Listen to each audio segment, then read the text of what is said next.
বীরপুরুষ রবীন্দ্রনাথ ঠাকুর। মনে করো যেন বিদেশ ঘুরে মাকে নিয়ে যাচ্ছি অনেক দূরে। তুমি যাচ্ছ পালকিতে মা চড়ে, দরজা দুটো একটুকু ফাঁক করে।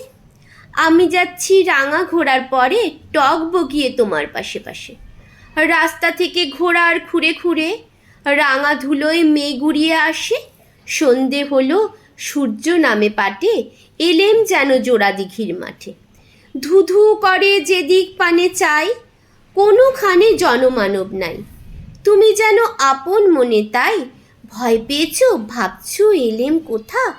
আমি বলছি ভয় করো না মাগো, ওই দেখা যায় মরা নদীর সোতা। চোর কাটাতে মাঠ রয়েছে ঢেকে, মাঝখানেতে পথ গিয়েছে বেঁকে। গরু বাছুর নেইকো কোনোখানে, সন্ধে হতেই গেছে গায়ের পানি। আমরা কোথায় যাচ্ছি কে তা জানে, অন্ধকারে দেখা যায় না ভালো। তুমি যেন বললে আমায় ডেকে, দিঘির ধারে ওই যে কিসের আলো। এমন সময় হারে রে রে রে রে, ওই যে কারা আসতেছে ডাক ছেড়ে। তুমি ভয়ে পালকিতে এক কোণে, ঠাকুর দেবতা স্মরণ করছো মনে।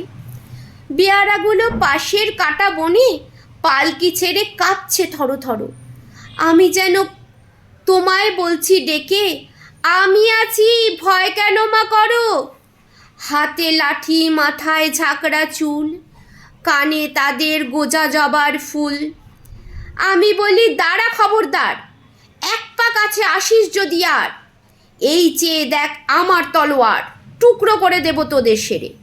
শুনে তারা লম্ফ দিয়ে উঠে চেঁচিয়ে উঠল হারে রে রে রে রে। তুমি বললে যাস না খোকা ওরে, আমি বলি দেখো না চুপ করে। ছুটিয়ে ঘোড়া গেলেম তাদের মাঝে, ঢাল তলোয়ার ঝনঝনিয়ে বাজে। কি ভয়ানক লড়াই হলো মাঝে, শুনে তোমার গায়ে দেবে কাটা। কত লোক যে পালিয়ে গেল ভয়ে, কত লোকের মাথা পড়ল কাটা। এত লোকের সঙ্গে লড়াই করে ভাবছো খোকা গেলই বুঝি মরে। আমি তখন রক্ত মেখে ঘেমে বলছি এসে লড়াই গেছে থেমে। তুমি শুনে পালকি থেকে নেমে চুমু খেয়ে নিচ্ছ আমায় কোলে। বলছো ভাগ্যে খোকা সঙ্গে ছিল, কি দুর্দশাই হতো তা না হলে। ঠিক যেন এক গল্প হতো তবে, শুনতো যারা অবাক হতো সবে। দাদা বলতো কেমন করে হবে, খোকার গায়ে এত কি জোর আছে। পাড়ার লোকে সবাই বলতো শুনে, ভাগ্যে খোকা ছিল মায়ের কাছে।